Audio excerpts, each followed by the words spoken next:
போர் நடந்த இடம் வந்து குருட்சேத்திரம். ஆனால் ஒரு அக்ஷோணி அழிந்தவுடனே அடுத்த அக்ஷோணி என்டர் ஆகும்.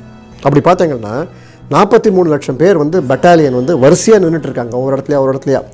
அதற்கு இன்னொரு க்ளூ என்னென்னு கேட்டிங்கன்னா, துரியோதனனும் பாண்டவர்களும் எங்கெங்கெல்லாம் அந்த ஆர்மி இருக்கோ அங்கெல்லாம் அவங்க வந்து உணவு படைத்தார்கள் என்ற ஒரு செய்தி வருகிறது. அந்த உணவு படைத்த இடம் வந்து குருட்சேத்திரம் அல்ல, ரொம்ப தள்ளி 200 கிலோமீட்டர் 500 கிலோமீட்டர் தள்ளியுள்ள அந்த படைக்கு உணவு இவங்க அழிச்சிட்டு இருந்தாங்கன்னா அந்த படைகள்லாம் வரிசையாக நின்றுட்டே இருக்கவங்க. ஒரு படை அழிந்தோட இன்னொரு என்டர் ஆகும். இது ஒரு ஐதீகம். ஃபாகியான் என்ற ஒரு சைனீஸ் பில்கிரீம் விசிட்டட் குருஷேத்ரா இன் 6th century AD. அப்போது அங்கே நிறைய பேர் அழைச்சிட்டு போகிறாங்க. ஃபாகியானை குருஷேத்திரத்தை காமிக்கிறாங்க. அப்போது ஒரு இடத்த காமிக்கிறாங்க, இதுதான் அஸ்திபூர் அப்படிங்கிறாங்க. என்னன்னு கேட்குறோம் சைனீஸ் பில்கிரீம்.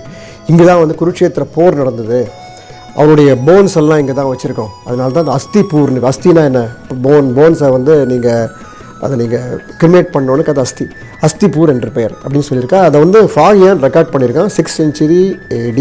ஓகே.